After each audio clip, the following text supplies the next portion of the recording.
last item under new business is proposed payment of unused sick leave policy for Consolidated School Division.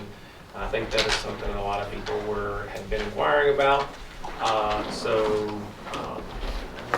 Yeah, and we're not presenting this for vote tonight. We're just presenting this for information. The Mrs. Lambert is here.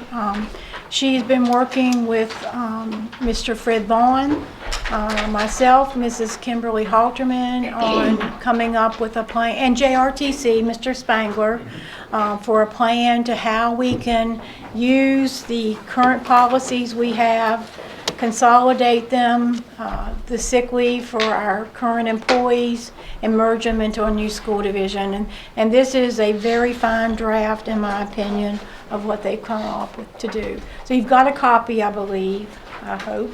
Everyone's got a copy. So many copies, I can't find that. I know that, I'm sorry. I know.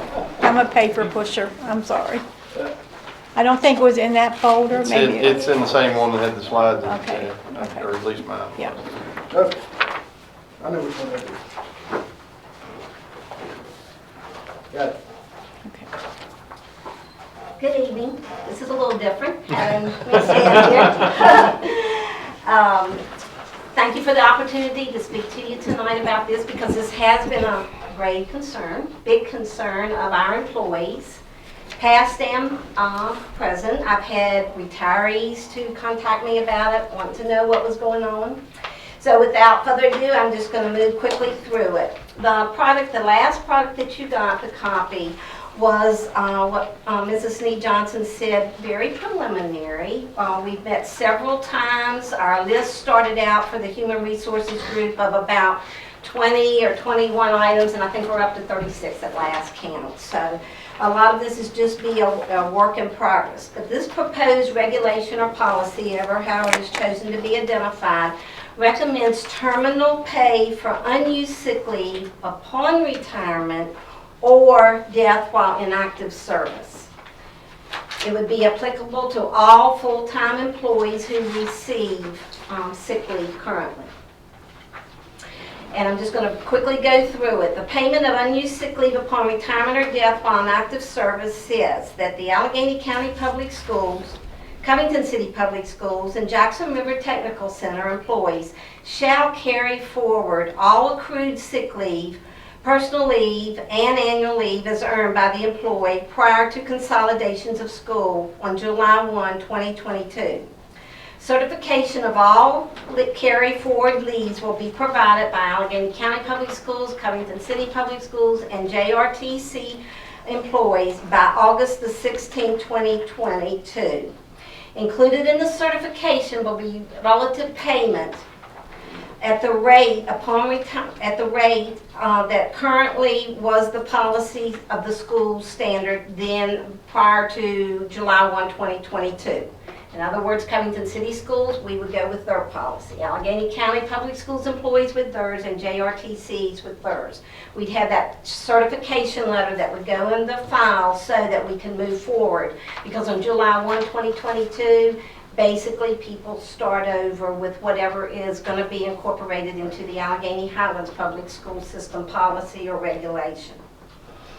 The days carried forward shall be reserved and not utilized until an eligible employee exhausts all relative earned leave as established by the Allegheny Highlands Public School System effective July 1, 2022. Upon retirement through the Virginia Retirement System or death while in active service, Allegheny Highlands Public School employees shall be paid at a rate as referenced by the AHPS regulation, and we just called it TBD, to be determined, because we don't know if these are going to be policies or regulations.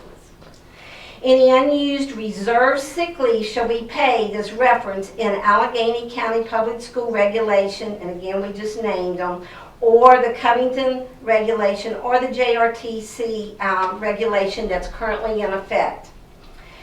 As of, and it would be June the 30th, 2021, and all are attached for your review.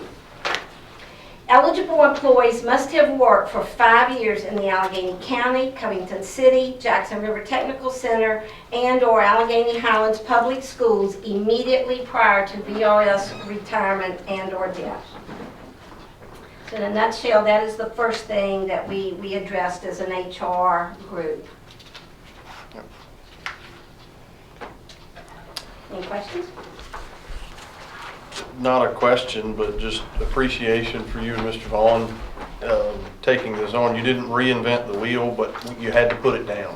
And So I appreciate we actually did options on the board over here that day, talked them out, played the devil's advocate in some things. So I think we did a thorough job. We're trying to represent our employees as well as our school board, because as HR people, we sort of sit on the fence. Right, right. Thank you very much. Yes, ma'am. Thank you. Thank you. Thank you for the work. And then tomorrow, JRTC Board will hear the same situation that you just heard tonight from Mr. Spangler. And then I think the Allegheny Board, the Allegheny Board's going to hear it on the 16th. So every school division will have heard the policy. We're not sure what to do next, whether a vote should be taken, or we're not sure who has the authority, and we're trying to figure that out. Right, and that's the story of my life the last 2 years.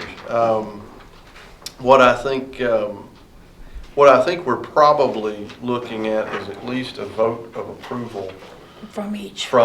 yeah, current school board that we acknowledge that document exists and that we intend to not change anything, obviously, or nothing will change.